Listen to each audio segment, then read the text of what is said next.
아베 총리의 어처구니 없는 돌출 행동 때문에 현재 일본에서는 상당한 논란이 일고 있다고 합니다. 어떠한 소식인지 확인해 보도록 하겠습니다. 지도자들은 위기일수록 솔선수범 모범을 보여야 하는 것이 정상입니다. 자신의 발언에 책임을 지는 것은 기본이고 그것에 대해 실천에 옮겨야 합니다.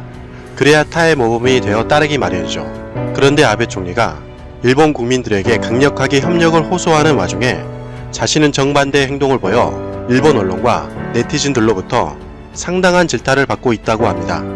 최근에 아베 총리는 상황이 좋아지지 않자 일본 국민들에게 고개를 숙이며 불필요한 외출을 자제해달라고 강력하게 요구했습니다. 당연히 아베 총리의 요청에 따라 일본에서는 많은 문화적 이벤트의 개최가 중지되고 있고 스포츠는 무관중으로 실시되고 있는 중입니다. 즉 최대한 국민들 보고 잠잠해질 때까지 밖으로 나가지 말고 집에만 있으라는 거죠. 그런데 국민들 보고 밖으로 나가지 말라고 하던 아베 총리가 오히려 외출을 반복하고 있는 점이 일본인들의 눈살을 찌푸리게 만들었습니다. 아사히 신문에 따르면 아베 총리는 1월 15일부터 3월 8일까지 총 35차례의 회식이나 친목회를 진행했다는 것입니다. 국민들에게는 나가지 말라고 하고선 그런 밖을 활보하고 돌아다닌 거죠. 또한 국민들에게 불필요한 외출을 자제하라고 요구한 2월 16일 이후부터 약 3주간 아베 총리는 8차례나 회식에 참여했다고 기사에서는 보도하고 있습니다. 이에 대해 일본 야당 의원들은 민간 기업은 회식을 자제하고 일본 국민들은 모임을 취소하고 있는데 오히려 아베 총리는 반대로 행동하고 있다. 그것이 일본 국민들을 불안하게 만들고 있다고 비판했습니다. 하지만 이렇게 비판이 제기됨에도 불구하고 아베 총리는 나는 소위 연애를 즐기고 있는 것이 아니라 다양한 분들과 의견을 교환하고 있다고 반박했습니다. 이런 때라면 의견을 교환하고 싶으면 화상회의나 스마트폰을 이용해서 정보를 주고받으면 되는데 아베 총리 관저에는 그런 기술이 없는 모양이네요. 더군다나 아베 총리가 대책본부에 참석하는 시간이 10분에서 많아봐야 20분 정도에 불과하다고 합니다. 누가 봐도 대책회의를 하기에는 턱없이 부족한 시간이죠. 즉 대책회의에는 형식적으로 얼굴만 비추고 있는 실정이라는 것입니다. 이에 대해 아베 총리가 음식점에서는 연애를 즐기며 정보를 교환한다고 하면서 정작 중요한 회의에는 왜 정보를 교환하지 않으며 짧은 시간밖에 참석하지 않은지 이해하기 어렵다는 점을 기사에서는 지적하고 있습니다. 이에 대해 일본 네티즌들도 아베 총리는 식사를 하지 않으면 얘기를 할 수 없다니 정말 이상하다고 생각합니다. 이 부분에 대해서는 해명할 필요가 있습니다. 아베 총리는 회식비를 도대체 얼마나 쓰고 있는 건가? 이런 사태에서 아베 총리는 자신의 추종자들과 회식하지 않으면 불안한 것이겠죠. 그는 정말 서민들의 실체를 전혀 모르고 외면하고 있다고 봅니다. 아베 총리는 혼자만 미식가인가 보네요. 일본인들에게는 활동을 자제하라고 요구하면서 막대한 손실에 대해서는 보전하지 않고 있습니다. 아베 총리가 일본 경제에 끼친 손해가 엄청나요 등등 비판이 쇄도하고 있는 실정이라고 합니다. 하지만 이뿐만 아니라 아베 내각 역시 문제가 많다고 기사에서는 분석하고 있습니다. 고이즈미 신지로 환경부 장관은 2월 16일 가장 중요한 대책회의에 아예 결석하고 다른 모임에 참석해서 상당한 논란이 일고 있다는 것이죠. 또한 외무장관 역시 가나가와 현에서 친구들과 골프를 치는 일이 목격됐다고 기사에서는 보도하고 있습니다. 심지어 아베 총리 부인인 아키에는 한술 더 뜨고 나섰습니다. 아베 총리가 불필요한 모임을 자제해달라고 호소할 때 아예 여행까지 계획해버린 것이죠. 2월 9일 아키의 SNS에는 게센 누마시에서 정심을 먹고 있는 사진이 게시되었다고 합니다. 이렇게 위기감이 전혀 없는 태도에 일본 네티즌들은 적당히 좀 하라고 비판하고 있는 실정이라는 것이죠. 또한 아키에는 2월 말부터 2박 3일간 스키 여행도 계획 중이었다고 합니다. 그녀는 스키 경력이 30년이 넘으며 과거에 지역 활성화라는 명목으로 스키 여행에 적극적으로 참여했었다고 합니다. 하지만 최근에 사학 문제가 터지며 그녀에 대한 비판 목소리가 높아지자 최근까지 몰래 현지를 찾아가 스키를 즐겼다는 것입니다. 기사에 따르면 본래의 목적인 지역 활성화라는 명목은 이미 사라진 지 오래고 그녀의 사적인 스키 여행으로 변해버렸다는 것입니다. 사실 그녀는 올해도 몰래 찾아가려고 계획을 했지만 아쉽게도 일본 언론에 들켜 결국 포기를 했다는 것이죠. 이에 대해 일본 네티즌들은 상황 판단이 너무 부족한 사람이다. 여행 경비는 사비라고 하지만 결국 세금일 텐데 이 부분에 대해서 투명하게 공개해야 할 것이다. 이렇게까지 물의를 일으킨 총리 부인이 과거에 있었나? 정말 그녀는 하나부터 열까지 모든 것이 결여되어 있는 것 같다라고 지적했습니다. 이런 상황 속에서 아베 총리는 지난 3월 14일 기자회견을 열었습니다. 그런데 아베 총리가 최대한 빠르게 기자회견을 종료하려다가 기자들의 격렬한 항의를 받았다는 거죠. 이미 2월 29일에도 35분간 기자회견을 열었는데 19분가량은 모두 발언을 하고 겨우 17분 동안 5개의 질문만 받고 기자회견을 종료한 전적이 있었습니다. 그런데 이번에도 상황은 비슷했습니다. 아베 총리의 모두 발언을 제외하면 겨우 31분, 12개의 질문만 받고 회견장을 떠나려고 한 것이죠. 그러자 즉시 기자들은 아직 질문이 더 있다. 질문을 더 받아도 되지 않나? 라는 항의가 빗발쳤지만 총리 건재에서는 이미 예정된 시간이 경과했다며 회견을 그대로 종료했다는 것이죠. 아베 총리는 당연하다는 듯이 회견이 끝나자마자 사택으로 직행했다고 합니다. 이런 것이 과연 기자회견이라고 부를 수 있을까요?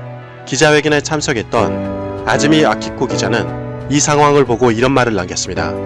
현재 일본은 삼중고에 허덕이고 있는데 이러한 아베 총리의 행동은 선량한 국민들을 모기장 밖에 두는 것과 같은 상황이다 라고 비판했습니다. 아베 총리는 맨 선두에 서서 위기를 극복해야 하는 사람입니다. 그런데 상식적이지 않은 행동을 하고 있으니 굳이 예측할 필요도 없이 일본의 앞날은 불을 보듯 뻔해 보이는 것 같습니다. 이상 가치왕 채널이었습니다. 지금까지 시청해주셔서 진심으로 고맙습니다. 시청자님들 항상 건강하시고 복 많이 받으세요. 지금 서방 국가들의 마스크 쟁탈전이 벌어지고 있습니다. 독일 타게스 슈피겔은 중국 3M 공장에서 수입하기로 한 마스크가 방콕을 거쳐 미국으로 향했다고 전했습니다. AFP 통신은 프랑스행 마스크를 실은 화물기가 급히 미국으로 목적지를 바꾸었다고 보도했습니다. 프랑스도 이탈리아가 스웨덴에서 구입하기로 한 마스크를 가로채 스웨덴 정부까지 신사적으로 행동하라고 성명을 냈는데요. 앞에서는 상대국더러 비인간적이다, 현대판 해적이다 라고 비난하면서 뒤로는 의료물자 확보전에 나서는 이전투구의 양상이 펼쳐지고 있습니다. 선진적이었던 서양사회가 이번 사태를 맞아 일제히 무너져 내린 것은 금융서비스업에 집중하면서 생산기지들을 동양에 이전한 것을 원인으로 꼽고 있습니다. 특히 의료물자를 생산할 수 없는 국가들은 더더욱 위기를 맞은 상황인데요. 이 와중에 유달리 조용한 나라가 있습니다. 바로 북유럽 선진국 핀란드입니다. 북유럽 국가들은 냉전 이후 군사장비, 의료품, 식량, 연료 등을 대량 비축해왔습니다. 다만 노르웨이, 스웨덴, 덴마크는 중간에 비축을 그만두고 재고를 처리했는데요. 지금까지도 포기하지 않고 재고를 유지하고 있는 핀란드가 이번 사태를 맞아 비교적 여유로운 모습을 보여주고 있습니다. 2주 전 핀란드 사회보건부는 오래되었지만 충분히 기능한다고 하면서 비축했던 마스크를 전국에 일제히 보내라고 지시했습니다. UN 발표 기준 3년간 행복지수 1위를 달성한 만큼 국민들도 사재기에 나서지 않고 정부를 신뢰하는 모습을 보이고 있습니다. 비상물자들은 국가기밀로 지정되어 보안시설에서 관리되어 왔고 1950년대부터 전국 곳곳에 공급 시스템을 갖추어 왔는데요. 외신에서는 핀란드의 프레퍼 정신이 빛을 발하고 있다고 말했습니다. 프레퍼는 일종의 유비무한 정신으로 재난에 철저히 대비해 놓는 문화를 가리킵니다. 핀란드 소방방재청 최고 책임자 토미 로우네만은 핀란드는 러시아와 인접해 있으며 핀란드인들의 DNA에는 준비 정신이 새겨져 있다고 말했습니다. 지리적 여건도 크게 작용하고 있는 것인데요. 최근 크림반도를 합병한 러시아가 옆에 있고 북해로 바로 나갈 수 있는 스웨덴과는 달리 핀란드는 발트해를 통해 대부분의 물자를 공급받고 있기 때문입니다. 하지만 이렇게 준비성이 투철한 핀란드도 이번 사태를 맞아 의지하지 않으면 안 되는 나라가 있습니다. 바로 대한민국입니다. 극심한 의료 능력 부족으로 이웃 나라인 스웨덴이 영국이 앞서 포기한 집단 면역법에 도전하고 있는 중에 핀란드의 사정도 좋지는 못합니다.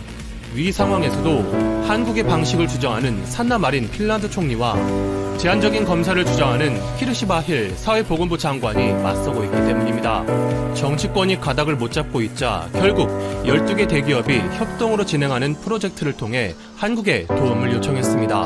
한국산 진단키트를 얻는 것은 매우 어려우니 피험자들에게서 채취한 검체를 아예 한국으로 보내 한국 업체에 검사를 맡긴 것입니다. 핀란드에서 인천공항까지 걸리는 시간은 약 8시간에서 9시간으로 검사 결과를 온라인으로 받아보면 어렵게 한국산 키트를 구하지 않아도 하루 안에 양성자를 판별할 수 있는데요.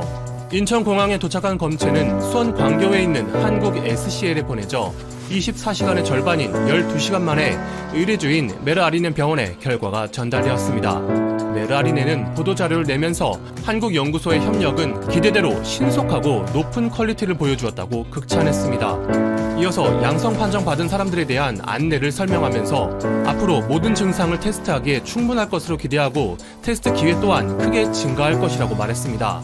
핀란드 내에서도 한국을 본받아야 한다는 주장이 제기되면서 소식을 접한 핀란드인들이 다양한 반응을 내놓고 있습니다.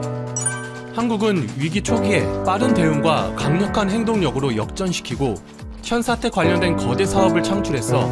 핀란드도 할 수는 있겠지만 우리는 민관이 협력하는 방법을 모르고 국가 지도부는 비전과 용기가 부족해. 한국의 정확성과 신속성이 놀랍습니다. 따라하기는 쉽지 않겠네요. 핀란드에서는 보건국이 위험을 과소평가하고 조치가 지연되었어. 한국은 잘하고 있어요. 스웨덴은 아닙니다. 스웨덴이 택한 노선의 결과는 곧 다가올 것입니다. 최악의 상황이 두렵습니다. 한국은 위기를 잘 극복하고 있어 자가보호 중인 사람에게는 폐기물을 안전하게 처리하기 위한 지시서와 구호품이 전달되고 있지. 얼마나 친절하니 집을 떠날 이유가 없어. 의료 능력을 올리기 위한 핀란드의 노력이 빠르게 이루어졌습니다. 아마도 해결에 가까운 상황이 전망됩니다. 그리고 자기보호 조치는 한국의 테스트뿐만 아니라 유교적인 사고방식도 필요합니다. 난 핀란드가 좋은 결정을 내릴 것이라고 믿지만 투명성 부족은 혼란스러워.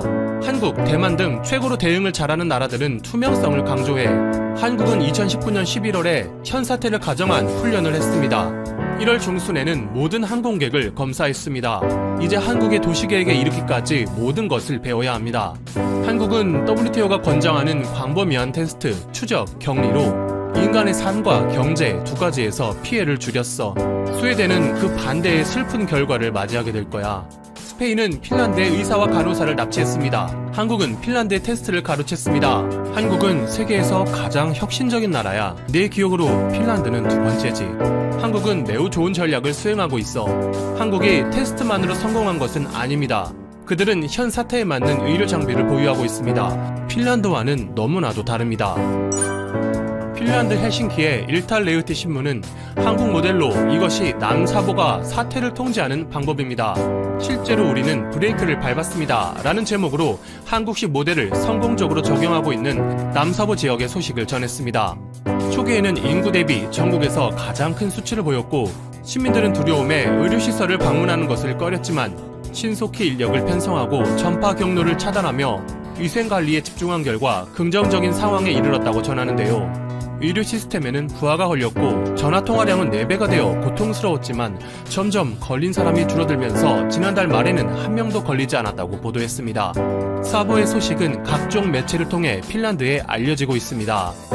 요즘 들어 온라인에서는 선한 영향력이라는 말을 종종 볼 수 있습니다. 따뜻한 마음으로 타인을 돕고 그 모습에 감동받은 사람들 또한 타인을 배려하는 현상인데요. 악몽 같은 상황 속에서 필사적으로 노력하고 자신뿐만 아니라 많은 나라들을 돕는 한국의 영향력이 바로 자타공인 선진국으로서의 모습을 보여주는 근거라고 할 수 있겠습니다. 건강하십시오. 와트맨이었습니다.